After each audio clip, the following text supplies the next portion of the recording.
Hello, I'm Sergeant Michael Webb, Commander of the Kentucky State Police Public Affairs Branch. Welcome to our next KSP TV episode.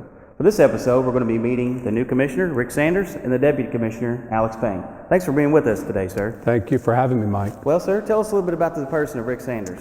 Well, Rick Sanders is a lifelong cop. I have been a police officer for over 40 years, and it comes naturally for me. I am a fourth generation law enforcement officer, and starting with my grandfather back in Edmonson County as a deputy. My father's a retired police officer. I've been in law enforcement my whole life, and both my children are in law enforcement.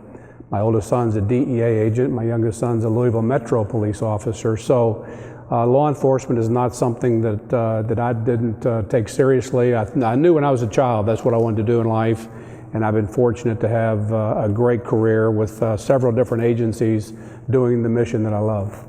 Absolutely, sir. So tell us what you like to do in your spare time. What do you do in your free time? Well, I'm an aviator. I like to fly both helicopters and airplanes. I flew professionally for DEA for a number of years and flew for the Jefferson County Police Department. And I'm really looking forward to going to London next week to fly the marijuana ERAD mission. I'm ready to get back in that helicopter. Yeah, I bet. So on April the 1st of this year, you were appointed as Commissioner of the State Police by Governor Matt Bevin. Why don't you tell us a little bit about what that means to you? Well, it was quite an honor to meet the governor and tell him what I thought I could do for the Kentucky State Police. I had never met him before and had never spoken to him. And I think it's important for people to know that I'm not a politician. I'm a cop. And I had the fortune to meet with him and tell him what I would like to do for the Kentucky State Police. And that's important, that what I want to do for the State Police. I don't want to do it for me. I want to do what I can to help the men and women of the State Police. And that's not just the men and women in gray. That's our lab personnel, our dispatchers, our clerks, our civilians, CVE. I really want to do what I can to help all of those people to make their job better. So tell us how you started your law enforcement career. Well, I started as a young police cadet with Jefferson County. And then when I was barely 21 years old, I went to the police academy in Louisville, and I was a beat cop, a homicide detective, a helicopter pilot, a narcotics investigator. Spent about 10 years with Jefferson County PD and got my degrees from U of L, and then was able to fulfill a lifelong dream to become a federal agent. I remember as a kid growing up watching The Untouchables and Elliot Ness, and I always wanted to be a G-man. So I was able, in my career with DEA, to actually run the Chicago Field Division for 5 years. So I became that G-man in Chicago, so that was quite an honor. And then retired from DEA after a great career and was able to become chief in Jeffersontown. I did that for 9 years before joining the State Police. And coming to the State Police is just what an honor, such a prestigious organization. I'm looking forward to leading this organization and working with the men and women of the Kentucky State Police. I recently returned from DC, the memorial services, and wow, the Kentucky State Police just stands out. Our honor guard, our men and women in uniform, you could tell a difference. And I've been a member of a lot of different agencies, and I'm just so proud to be a part of the Kentucky State Police. Well, we know that you spent 24 years with the DEA, and you mentioned the Chicago field office and some other assignments, but we know that you were able to get up to headquarters in Washington, D.C., and you've had a lot of other assignments in DEA. Why don't you tell us about some of those other things? Well, I worked in Miami for 6 years in the 80s when that was a real hotbed for drug activity. Then I went to Texas. I was in Dallas for a couple of years as an aviation supervisor. Back to Louisville as the agent in charge of the Louisville office for 5.5 years. Then my first assignment in D.C. I went to Chicago, as I said, for 5 years as the agent in charge there, and wow, that was a very fulfilling job. We had a lot of work up there dealing with the Mexican cartels, bringing the drugs into Chicago. Wow. And then my last assignment was as assistant director of DEA. I was over operational support throughout the world. Wow. Well, as troopers and detectives of the state police, we're pretty good investigators naturally. And yeah. We did our homework, and a lot of the guys had talked to some of the folks down at J-Town, and we've heard a lot of good things about you, and we know that J-Town was a top-notch local law enforcement agency. Tell us about your time at J-Town. Well, it was a great 9 years. Alex Payne and I left the Jeffersontown Police Department in great hands, and also a very professional department. I like to brag on J-Town. It was a first-class police department in a second-class city. And we left a great police department. The men and women there are very professional, and I have no doubt that they'll continue with that professionalism after our departure. So obviously you have held several different leadership positions in several different organizations. What does the term leadership mean to you, sir? Well, that's a good question. It's actually a broad answer, but leadership to me is just trying to convince the men and women that you work with that they need to do their job and do it well. They need to be professional. I like to say I lead from the front. I don't want to sit in my office and just dictate. I like to get out. As you well know, I went to Pikeville yesterday. I've been to Mayfield. I want to cover this state from east to west and meet all the men and women of this agency. Not just the men and women in gray, but everybody. It's important to me that everybody knows they're a part of this team. And I want to do what I can to try to help those men and women to get the tools that they need and also the salaries that they deserve. I'm real happy that the men and women in gray got a progressive pay scale. It's a great start to a long overdue pay raise. But I don't forget the fact that nobody else got a raise, and we're extremely underpaid. Our dispatchers, our lab personnel, our clerks, our civilian personnel, they all need some love, and I want to try to get them the raises that they deserve as well. So what 2 words would you pick to best describe the person of Rick Sanders? Well, I think the 2 words that come to mind are passion and compassion. I have great passion for law enforcement. It's all I've ever wanted to do, and I'm just thankful that I can continue to contribute. But I'm also a very compassionate person when it comes to our community. You know, we're here to protect and serve, and I really buy into that. I think that's true. And what we did in Jeffersontown right before I left, I was very proud of. I've been putting cartel members in prison my whole life, and I think we should continue hammering those people that are bringing that poison into this country. But we have to have compassion for those people that are addicted to these drugs and try to help them before they ever get into the criminal justice system. While I was chief in J-Town, I lost some family members of my officers that died of drug overdoses. So that's something I'm very passionate about. I know that the heroin problem in our state and the opioid addiction is tremendous, and I want to do what I can to try and make a difference there, and trying to stop the scourge upon our state. Okay, sir, so you've had a very long career in law enforcement. Is there any one particular moment that sticks out in your mind? Yeah, that's easy to answer. On September 11th of '01, I was assigned to DEA headquarters in Arlington, Virginia. Our office is directly across the street from the Pentagon. And I was up in the director's office, like everybody else in America, watching CNN News. We watched a second plane hit the World Trade Center. And as I was standing there, my back was to a big picture window overlooking the Pentagon, when an agent said to me, "Rick, look at that." And I looked out the window, and I saw coming from the west the American airline 757 that penetrated the west side of the Pentagon. It probably hit 300 yards in front of me. It rocked our building, shook our building, and that was a very surreal moment for me. I saw the world in a different light. Our country was under attack, but our country came together and showed the patriotism I don't think I've ever seen before.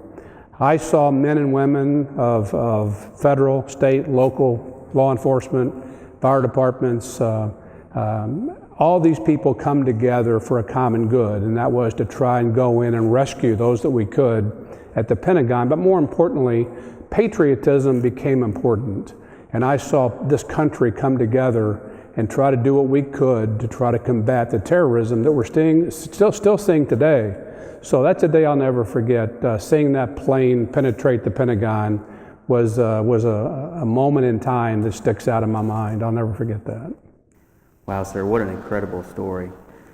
So let's switch gears. On the opposite end of the spectrum, what's the funniest thing that's ever happened to you in your law enforcement career? Well, that's a good question, and I can answer that in many different ways. But one that sticks out is I was a young narcotics detective in Louisville, and I was working undercover at the time, and my assignment that day was to go in and meet a dentist. This dentist was handing out scripts to drug addicts in exchange for cocaine. and my role was to go in and exchange cocaine for a prescription for a number of different drugs. So the bus signal was going to be, I wish my friends could see this. So as I walk in and I'm wired up and I see this football, Notre Dame football, signed by all these become professional football players, and I'm talking to the informant that was with me. I said, man, I wish my buddies could see this. And I thought, oh no, what have I done? And then I hear the front door kicked open and they come running in the hallway, and I'm looking at this dentist, you know, and I'm looking at my partner, Gary, going, I haven't done it yet. So he comes in and he just tells this dentist, he kind of pats him on the cheek and says, Doc, we're watching you, don't forget. And they turned around and walked out. We went ahead and consummated the deal. And I said, I wish my buddies could see this. And then they kicked the door open again and came running in. And so they all were smacking me around saying, boy, we're going to change the bus signal. From now on, the bus signal's albatross around my neck. They didn't want me screwing up again. So that was one that I remember. But as I said, I've had a great career. I've had a lot of fun times. A lot of serious things have happened in my life. But I've enjoyed this job immensely. And just the fact that I can continue working with such a prestigious organization, wow, what an honor for me to be here. Yes, sir. We obviously have very serious jobs and very serious careers, but it is nice to have those funny moments that we can reflect on from time to time. Okay, sir. So our next question is, what has been the biggest learning curve for you here at KSP? I know you've had a lot of things to take in a short amount of time. Mm-hmm. Well, I think the big transition, the difficult thing for me has been just learning the people.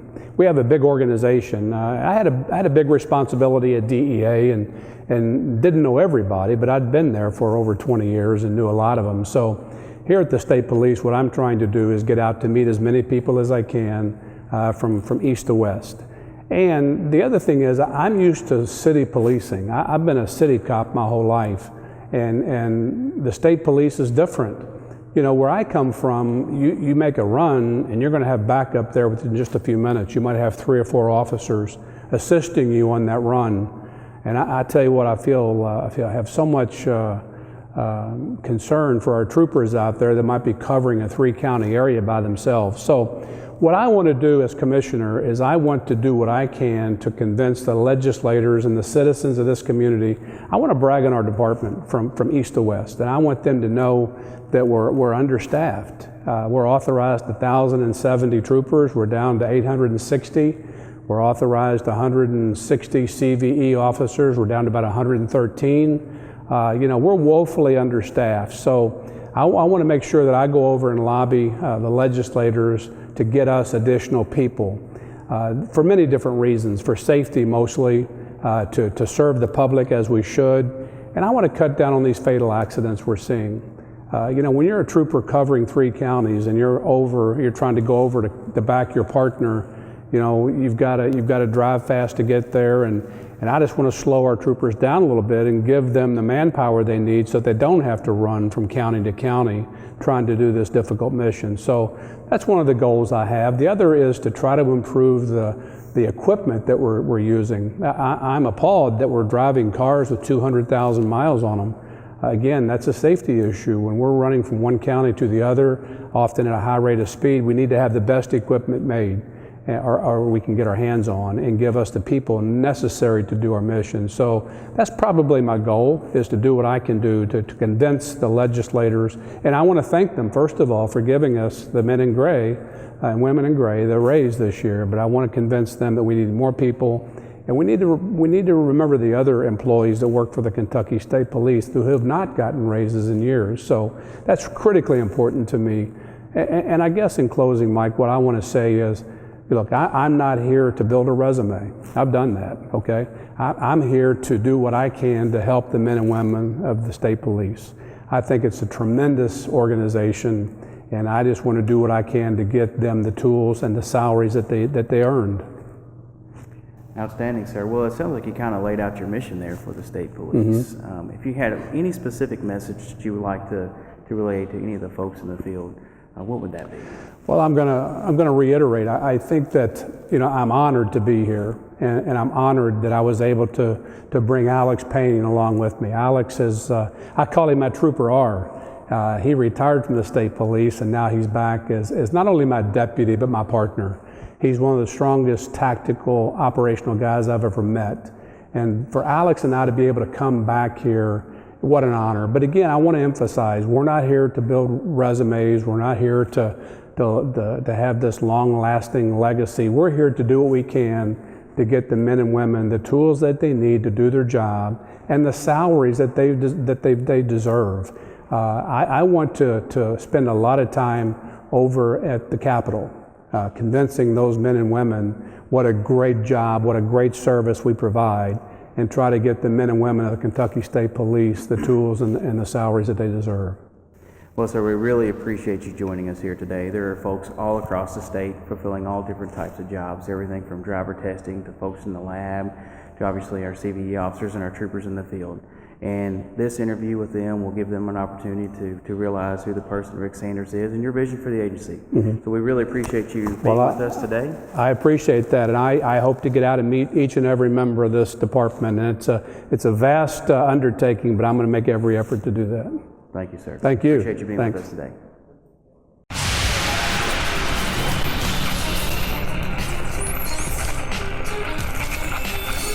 The Kentucky State Police has always taken the commitment to stay connected to the public seriously, and this has led to many innovations over the years. Now, a major stride has been made with the unveiling of the Kentucky State Police mobile app. Stay in the know with real-time notification of traffic alerts, highway blockages, and emergency situations based on your phone's location. This app provides an all-inclusive source of information for everything from driver's manuals to most wanted criminals, missing persons, and even the location of sex offenders in your area, as well as events and employment opportunities. You can even report offenses directly to KSP via your phone's text message camera or audio recording device. Instant and anonymous. An important reminder, this app does not replace 911 and should not be used in cases of emergencies. The app is free and available through the App Store and Google Play. Download it now. Search KS Police.